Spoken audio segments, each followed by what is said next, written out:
safarkan oo ku bilowday kalahaad subax hore ayaa ku soo dhammaaday galab carrow iyo guuro habeenimo.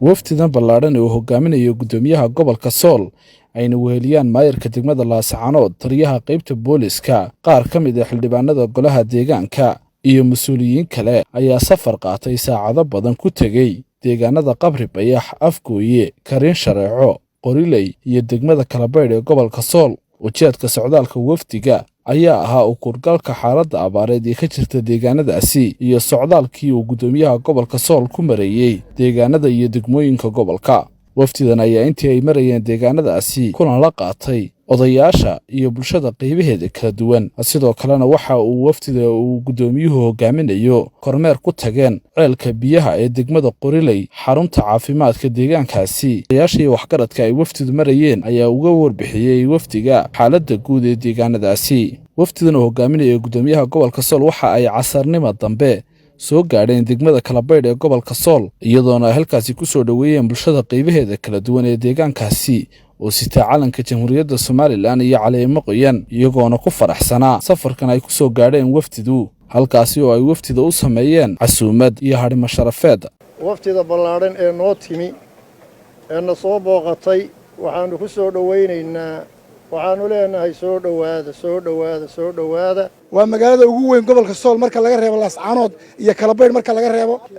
dawladda Soomaaliland halkan ugu soo booqatay waan soo dhaweynaynaa, si kaliya laabaan idin soo dhaweynaynaa. xilliyada lagu jiro iyo waxa taagan maanta iyo halqaadkan ku soo halqaateen baanu saayidin ku soo dhaweynaynaa, waan idin soo dhaweynaynaa. waana soo dhaweynaynaa, waftiga waa soo dhaweynaynaa. deegaanka aanu joognaa waa Qoriley, sida aad noogu timaadeen khayr noogu yimaado. wafti ballaadhan oo gudoomiyuhu gobolku xaaladda gobolka uu kurgalayo, sida xaaladda gobolka iyo deegaanada gobolka uu yahay. walaba maamulka bara saabkay wafti la socota de booqasho yimaadeen deegaano kalena way soo mareen, Qoriley iyo Karin oo kale.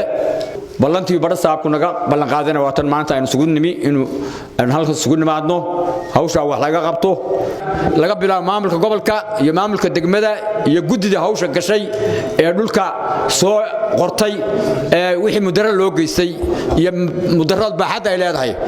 anagu ogaashi waxaan ku wareejinay maamulkan ku wareejinay haday gobol tahay haday degmo tahay. ku soo dhawaada degmada Kalabaydh, waftidiina noo timi iyadoo degmada Kalabaydh ay ku jirto xaalad adag oo mid abaareed iyo mid deegaan ahaaneed. maayirka degmada Laascaanood Cabdiraxiin Cali Ismaaciil, taliyaha qaybta booliska ee gobolka Sool Cali Axmed Shira Duuble iyo gudoomiyaha gobolka Sool Cabdikariin Aadan Xaaji Diiriye ayaa ka warbixiyay safarkan ay ku marayeen deegaanada gobolka Sool. horena waan idin ka ballan qaaday inaad wixii allaale aad ka cabanaysaan haddii Ilaahay yiraahdo siday tahay aan ugu hawlgalayno. ciidanka booliska Jamhuuriyadda Soomaaliland ee gobolka Sool inaad nabadgelyada kala shaqeysaan. annagu waxaanu ballan qaadaynaa, horena ballan qaadnay annagoo siyaasadda taliyaha ciidanka ku shaqeynayna iyo amarkiisa inaanu shacabkayaga iyo bulshadayada si hagar la'aan ugu dhaganuglaano. waxaanu u soconay degmada Kalabaydh iyo nawaaxiga hoos yimaada xaaladda nololeed ee ka jirta ee ay ugu horeyso abaartu. intii aanu deegaanada maanta soo maraynay waxaanu ku soo aragnay abaar aad iyo aad u daran. waxaanu ku soo aragnay in xooluhu aad u jiilaalsan yihiin, u caataysan yihiin. waxaanu ku soo aragnay biyo la'aan inta badan deegaanka ka jirta marka laga reebo ceelka Qoriley aan isaguna arrintiisu aanay aad u saxnayn. meesha ugu dhow markaanu Laascaanood ka soo dhamaano aanu u soo jeesanayno tamar kasta iyo wax qabad kasta aanu ka geysanay waa degmada Kalabaydh. aad iyo aad baan ugu hamiyeynaa. waxa la wixii seeraad ka cabanaysaan aroortii lacagtaanu mareynaa, waa dib go'aan saxan u sahlo. halkan maritaanka iyagu uu ahaa aanu nimi waa kormeer guud oo ah u kuurgalka xaaladda degmada Kalabaydh oo ah abaaraha ka jira, nabadgelyada iyo cabasho aad iyo aad u ballaadhnayd oo odayaasha iyo cuqaashu soo jeediyeen. cabashadaasoo ahayd in deegaan la seeraystay lana baabi'iyey.